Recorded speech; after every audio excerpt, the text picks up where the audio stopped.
जय हिंद दोस्तों, स्वागत है लक्ष्मण लाल स्टडी यूट्यूब चैनल में। दोस्तों, आज के इस वीडियो में साइंस के कुछ ऐसे महत्वपूर्ण प्रश्नों की चर्चा करेंगे जो बार बार एग्जाम में पूछे जाते हैं।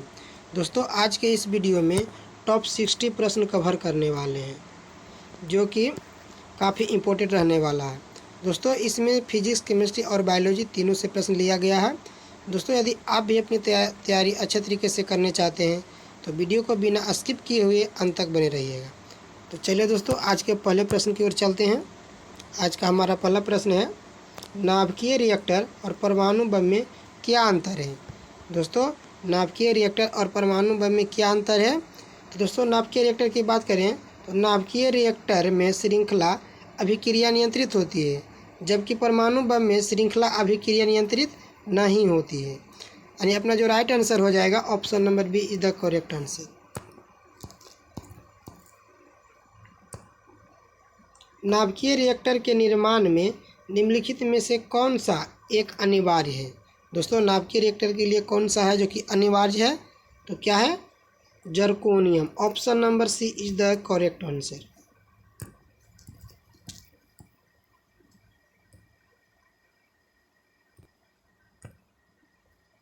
अल्फा कण के 2 इकाई धन आवेश होते हैं, इसका द्रव्यमान लगभग बराबर होता है।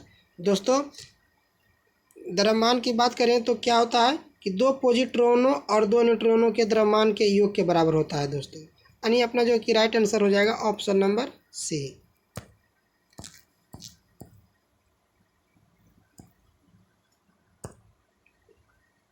कोबाल्ट 60 आमतौर पर विकिरण चिकित्सा में प्रयुक्त होता है क्योंकि यह उत्सर्जित करता है। दोस्तों, कोबाल्ट 60 आमतौर पर विकिरण चिकित्सा में प्रयुक्त होता है क्योंकि यह उत्सर्जित करता है। तो कौन सा किरणें उत्सर्जित करता है दोस्तों, तो गामा किरणें। Option number C is the correct answer. दोस्तों, यदि आप किसी प्रश्न का आंसर पहले से जानते हैं तो कमेंट बॉक्स में ज़रूर दें और यह भी कमेंट करें कि आपने कितने प्रश्न सही किए हैं। नाभिकीय रिएक्टर में न्यूट्रॉन नियंत्रक के रूप में निम्नलिखित में से क्या प्रयोग किया जाता है। तो दोस्तों, नाभिकीय रिएक्टर में न्यूट्रॉन नियंत्रक के रूप में क्या प्रयोग किया जाता है, कैडमियम का उपयोग किया जाता है। किसका, कैडमियम का। Option number C the correct answer.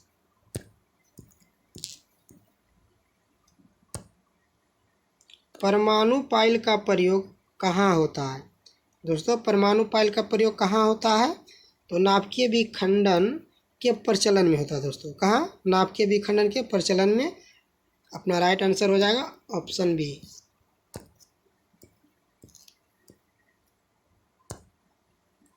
Curie किसकी इकाई का नाम है। दोस्तों, क्यूरी किसकी इकाई का नाम है, तो क्यूरी है जो दोस्तों रेडियोधर्मिता की इकाई है। किसका, रेडियोधर्मिता। Option number A is the correct answer.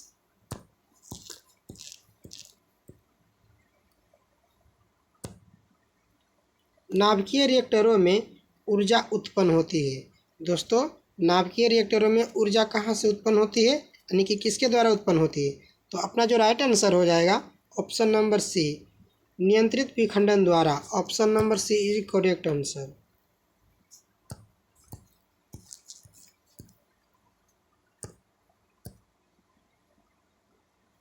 नाभिकीय संलयन को ताप नाभिकीय अभिक्रिया भी क्यों कहते हैं। दोस्तों, नाभिकीय संलयन को ताप नाभिकीय अभिक्रिया क्यों कहा जाता है, क्योंकि दोस्तों संलयन में काफ़ी ऊष्मा पैदा होती है, इसलिए नाभिकीय संलयन को ताप नाभिकीय अभिक्रिया भी कहा जाता है। यानी अपना जो राइट आंसर है हो जाएगा option number C the correct answer.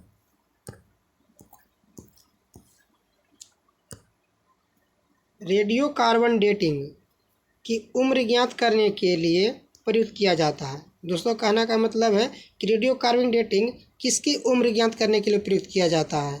क्या आ जाएगा दोस्तों, ऑप्शन नंबर क्या आ जाएगा। ऑप्शन अपना दिया हुआ है ग्रहों, जीवाश्मों, शिशुओं, चट्टानों। तो क्या आ जाएगा, जीवाश्मों। Option number B the correct answer.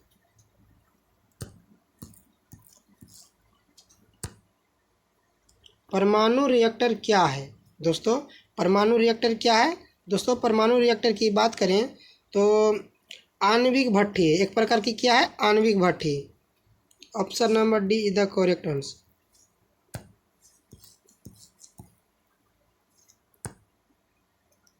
पृथ्वी की आयु का निर्धारण निम्न में से किस विधि द्वारा ज्ञात किया जाता है? दोस्तों पृथ्वी की जो आयु होती है किस विधि द्वारा ज्ञात किया जाता है? तो किसके द्वारा? यूरेनियम विधि द्वारा। Option number D is the correct answer.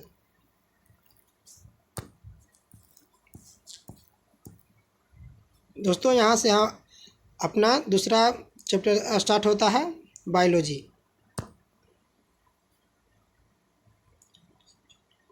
मनुष्य के शरीर में टिबिया नामक हड्डी कहाँ पर पाई जाती है?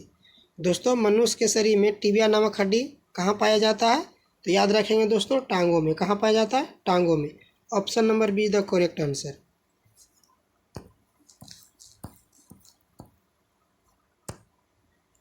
मानव शरीर का सबसे बड़ा अंग कौन सा है? दोस्तों मानव शरीर का सबसे बड़ा अंग कौन सा है? तो मानव शरीर का सबसे बड़ा अंग है जो कि यकृत है। कौन? यकृत। Option number B the correct answer.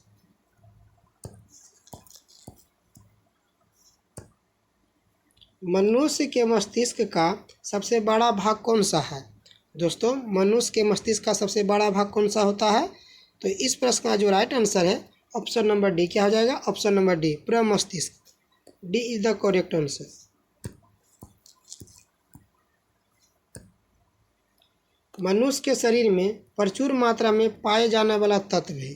दोस्तों मनुष्य के शरीर में प्रचुर मात्रा में पाए जाने वाला तत्व कौन सा होता है? तो इस प्रश्न का जो राइट आंसर है क्या हो जाएगा दोस्तों? ऑक्सीजन। क्या हो जाएगा दोस्तों? ऑक्सीजन। यानी कि अपना जो राइट आंसर है क्या हो जाएगा? Oxygen. Option number B is the correct answer.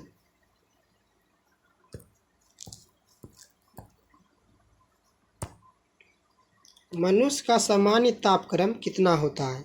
दोस्तों मनुष्य का सामान्य तापक्रम कितना होता है? तो दोस्तों मनुष्य के सामान्य तापक्रम का बात करें, यदि फ़ारेनहाइट में नापा जाए तो दोस्तों 98.6 फ़ारेनहाइट हो जाता है। और अगर केल्विन की बात करें तो 310 केल्विन, और डिग्री सेंटीग्रेड की बात करें तो 27 डिग्री सेंटीग्रेड हो जाएगा दोस्तों। यानी अपना जो कि राइट आंसर हो जाएगा ऑप्शन नंबर डी, उपयुक्त सभी। Option number D the correct answer. मानव रक्त का पीएच मान कितना होता है? दोस्तों मानव रक्त का पीएच मान कितना होता है? तो दोस्तों इस प्रश्न का जो राइट आंसर है हो जाएगा कितना? 7.4। कितना हो जाएगा? 7.4।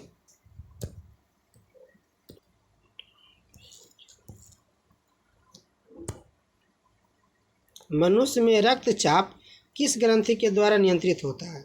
दोस्तों रक्तचाप किस ग्रंथि द्वारा नियंत्रित होती है? तो इस प्रश्न की क्या हो जाएगा आंसर दोस्तों? अपना ऑप्शन दिया हुआ है, एड्रिनल ग्रंथि, बी थायराइड ग्रंथि, सी थाइमस ग्रंथि, या इनमें से कोई नहीं। क्या ऑप्शन नंबर ए क्या हो जाएगा दोस्तों? ऑप्शन नंबर ए, एड्रिनल ग्रंथि। Option number A is the correct answer.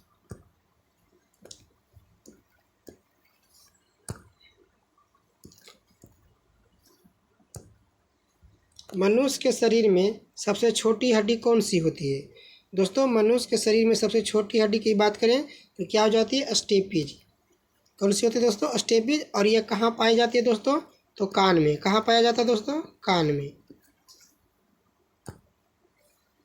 और ये फीमर नामक कहाँ पाई जाती है दोस्तों? फीमर नामक हड्डी कहाँ? ये बोले तो मनुष्य के शरीर का सबसे बड़ी हड्डी होती है दोस्तों।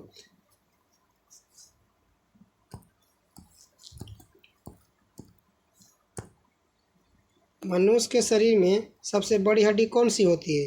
दोस्तों जैसा कि पिछले प्रश्न में हमने बताया था कि मनुष्य के शरीर में सबसे बड़ी हड्डी कौन सी होती है? तो फीमर। क्या बोलेंगे? फीमर। और यह कहाँ पाया जाता है? तो टांगों में। कहाँ पाया जाता है दोस्तों?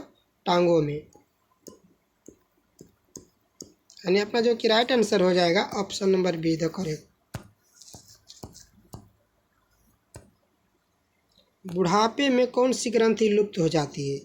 दोस्तों बुढ़ापे में कौन सी ग्रंथि लुप्त हो जाती है? तो थाइमस ग्रंथि। कौन सा? थाइमस ग्रंथि। Option number B the correct answer.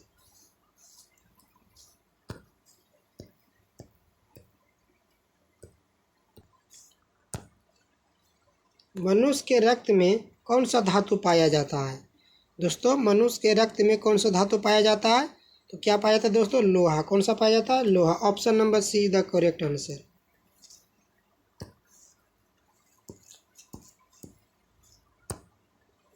मानव शरीर में क्रोमोसोम यानी कि गुणसूत्रों की संख्या कितनी होती है? दोस्तों मानव शरीर में क्रोमोसोम यानी गुणसूत्रों की संख्या कितनी होती है? तो बोलेंगे 46। कितना दोस्तों? 46।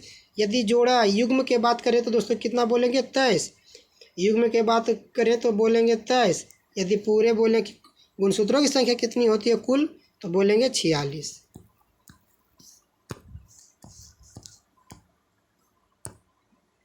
मानव शरीर की सबसे बड़ी कोशिका का क्या नाम है? दोस्तों मानव शरीर की सबसे बड़ी कोशिका का क्या नाम है? तो मानव शरीर की जो सबसे बड़ी कोशिका है दोस्तों वो है तंत्रिका कोशिका, यानी option number B the correct answer. मनुष्य के सामान्य रक्तचाप कितना होता है? दोस्तों मनुष्य के सामान्य रक्तचाप कितना होता है? तो दोस्तों 120/80। कितना होता है? 120/80। Option number A the correct answer.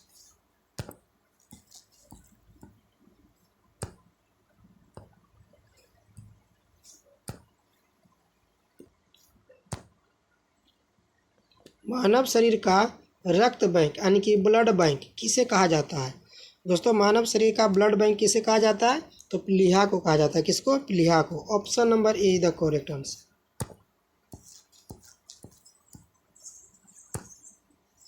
मनुष्य के शरीर में सबसे छोटी ग्रंथि कौन सी होती है?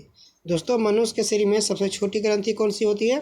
तो पिट्यूटरी ग्रंथि। कौन सा होता है? तो पिट्यूटरी ग्रंथि। Option number B the correct answer.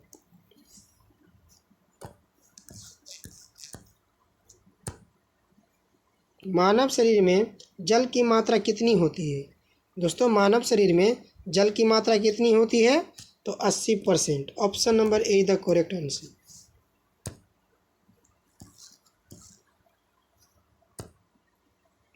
मनुष्य के शरीर में पाचन मुख्यतः कहाँ पर होता है? दोस्तों मनुष्य के शरीर में पाचन मुख्यतः कहाँ होता है? तो दोस्तों कहाँ होता है? छोटी आंत में। Option number B the correct answer. दोस्तों यदि बोलें कि मनुष्य के शरीर में पाचन कहाँ से शुरू हो जाता है? तो मुख से शुरू हो जाता है दोस्तों, और छोटी आंत में कंप्लीट हो जाता है, यानी option number B the correct answer.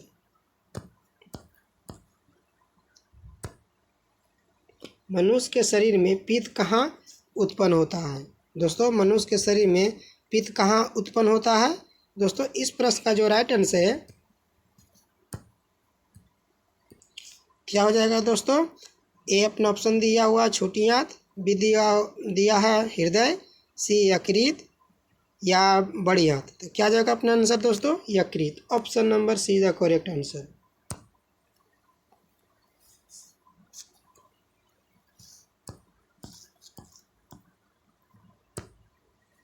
मनुष्य में कौन सा रक्त?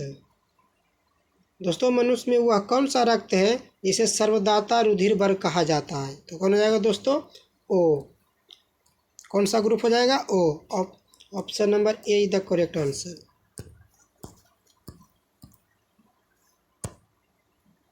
मनुष्य में कौन सा सर्वग्राही रक्त कहलाता है? दोस्तों मनुष्य में वह कौन सा ग्रुप है जो सर्वग्राही रक्त कहलाता है? तो कौन हो जाएगा? A B. कौन हो जाएगा? A B group. Option number D is the correct answer.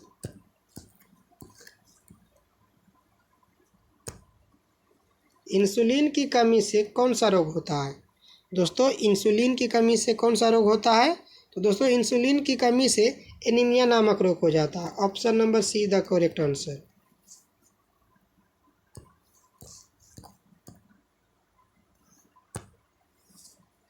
मनुष्य के शरीर में इंसुलिन का निर्माण कहाँ पर होता है? दोस्तों मनुष्य के शरीर में इंसुलिन का निर्माण कहाँ पर होता है? दोस्तों अपना ऑप्शन दिया, ए यकृत, बी पिट्यूटरी ग्रंथि, सी अग्नाशय, डी इनमें से कोई नहीं था। क्या हो जाएगा दोस्तों? अग्नाशय। Option number C is the correct answer.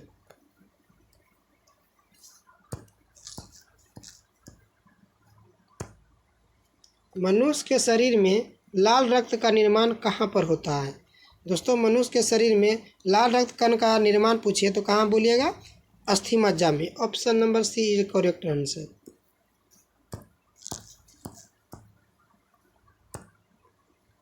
चोट लगने पर किस प्रोटीन के द्वारा रक्त जमता है? दोस्तों, चोट लगने पर किस प्रोटीन के द्वारा रक्त जमता है? तो क्या हो जाएगा इस प्रश्न का जो राइट आंसर है हो जाएगा ऑप्शन नंबर ए, फाइब्रिनोजेन नामक प्रोटीन के द्वारा है ना दोस्तों। Option number A is the correct answer. भोजन का पाचन मनुष्य के किस अंग से प्रारंभ होता है? दोस्तों, भोजन का जो पाचन है जो मुंह से आरंभ हो जाता है। कहाँ से हो जाता है? मुंह से आरंभ हो जाता है और छोटी आंत में पूर्ण हो जाता है। यानी कि अपना राइट आंसर हो जाएगा ऑप्शन नंबर ए।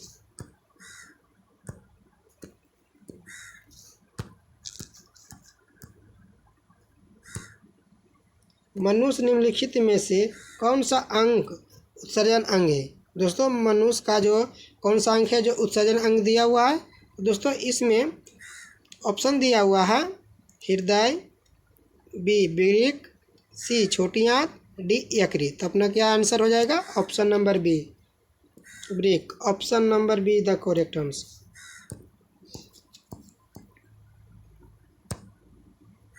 मनुष्य का कौन सा अंग कभी नहीं बदलता? दोस्तों, मनुष्य का ऐसा कौन सा अंग है जो कभी नहीं बदलता? तो क्या बोलिएगा? आँख। आँख है मनुष्य का एक ऐसा अंग है जो कभी नहीं बदलता दोस्तों। यानी अपना जो राइट आंसर है ऑप्शन नंबर सी।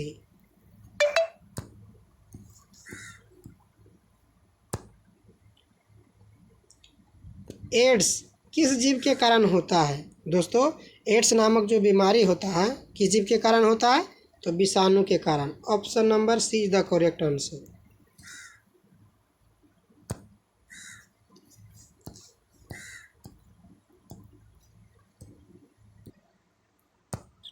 दोस्तों, यहाँ पे एक ठो प्रश्न दिए हैं 30 नंबर कि एड्स का फुल फॉर्म क्या होता है? दोस्तों, इसका फुल फॉर्म आप लोगों को कमेंट बॉक्स में ज़रूर करना है।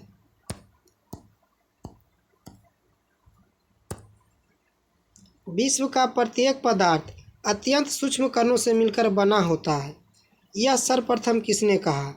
दोस्तों, विश्व का प्रत्येक पदार्थ है जो अत्यंत सूक्ष्म कणों से मिलकर बना होता है, यह सर्वप्रथम किसने कहा?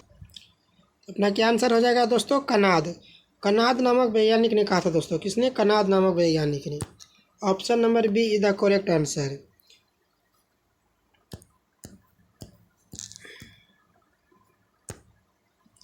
एक ही प्रकार का परमाणु निम्न में से किसमें मिलता है? दोस्तों, एक ही प्रकार का परमाणु निम्न में से किसमें मिलता है?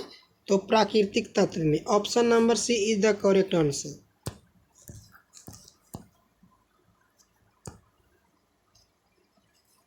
निम्नलिखित में से कौन सा एक तत्व है? दोस्तों, निम्नलिखित में से कौन सा एक तत्व है? तो बोलेंगे हीरा। Option number D is the correct answer. दोस्तों, यदि पूछा जाए कि सबसे कठोर पदार्थ क्या होता या तत्व होता है तो क्या बोलेंगे? हीरा। Option number D the correct answer. शुद्ध तत्व कौन सा है? दोस्तों, शुद्ध तत्व कौन सा है? तो सोडियम है। सोडियम एक ऐसा तत्व है जो दोस्तों जो शुद्ध तत्व माना जाता है। Option number C is the correct answer.